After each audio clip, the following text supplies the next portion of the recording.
So finally, the industry standard is changing, and this is going to make, of course, that now any product becomes the messenger, because any product that you're going to scan can still be used through the whole logistics chain. But when you scan it, you get more information. All right. Hey, Ben. Welcome back. Hey, Adrian, how are you doing? Yeah, I'm good. How about you? I'm perfect. Yeah. So today we're gonna talk about the game-changing capacities of GS1. So, um, maybe you can first describe or explain what is the GS1 QR code by, of course, QR Tiger, and how does it become a game change? So a GS1 QR code is the replacement of a barcode, a traditional barcode. Traditional barcodes exist already for 60 years, right? QR codes for 30 years.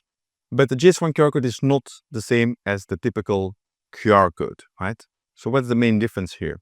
When people scan a product in a supermarket, for example, the cashier, right? They need to know which product has been sold, right? So they scan and they still need to see a serial number. But when you scan that same QR codes on that product, it can bring you to a landing page, to a file, an app download, or a page with different links. So this allows people to engage with your product.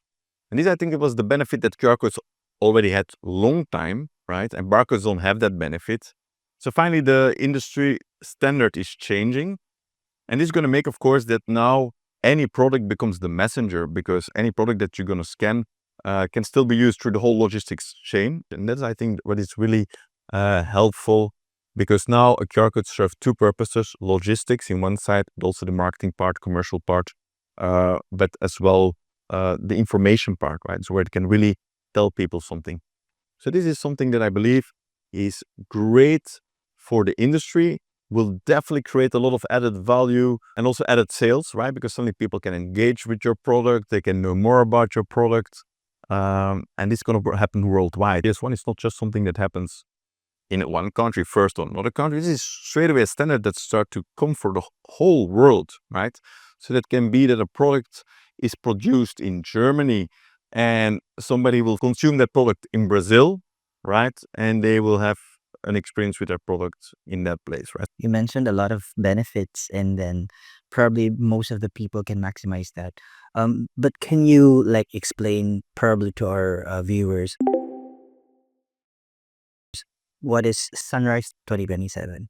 How will it affect transition? Sunrise 2027 is an initiative by GS1. It's a transition date that is being given, right? Where the whole industry needs to make that shift. Some companies already started to adapt to that. But of course, there will be an adaptation period, right?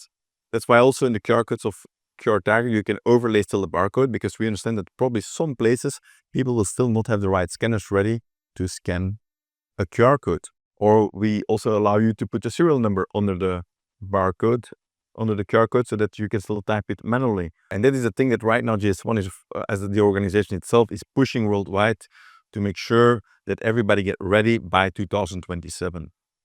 But knowing how the world works, there will be a transition period after 2027. I'm pretty sure of that, right? You cannot make everybody switch that quick. But, it's good for the industry. Like I said, it's good for the consumer as well. And that's why they put a date 2027 to be kind of realistic, so that people have time already from now on to know it. So this is really important for them, of course, to also start to understand how this becomes important. Yeah. Given the importance of the GS1 QR code, how do you think it will shape the future of trade and tech?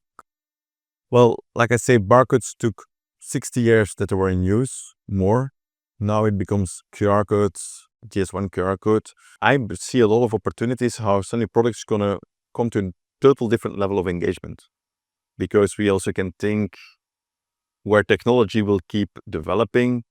Maybe you can scan and you come on customer support side, so you can help, or maybe you can scan, it can show the instructions how to put things together. So the whole engagement level, or maybe you scan and there's this kind of AR experience on your phone, so it becomes a marketing stunt or something like that. So the whole experiences for customers going to be, huge, right? So for the marketing industry themselves, the people all the agencies and all that, I think this offers a lot of opportunities to think about and how they can use actually maximize this new trend too. And the advancement of and changes of tech is always inevitable. But what's your vision on the impact of GS1 QR codes, on the way a consumer perceives a product? So for me, technology is always changing. Yeah, now we live in a time also of artificial intelligence that's coming up. The reason that QR codes broke through was, of course, because there was COVID-19. Suddenly everybody had to scan a QR code. They were forced to. And then the other thing was, of course, you don't need to download an app anymore to scan a QR code. So now everybody knows how to scan a QR code. Everybody's mentally ready. And for me, if I look at GS1 QR codes, this is the logical step that happens because all this COVID-19 happened, all the kind of things. Nothing happens because just of. Everything happens because there's a certain correlation between events that make that something is ready.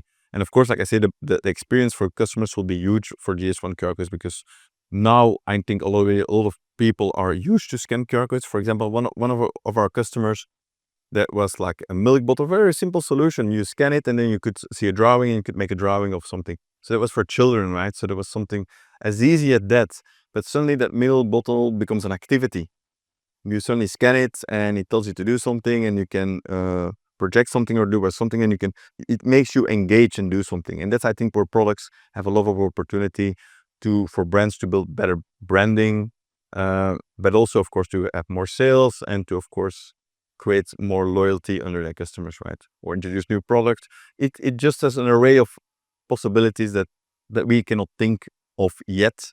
Maybe even that you scan it, you will be engaging with AI somehow, right? I can also see that happening because a QR code is nothing else than a digital door, right? Even though GS1 QR code. Yeah, Ben, thank you for answering the questions and see you in the next episode. Yes, you're welcome.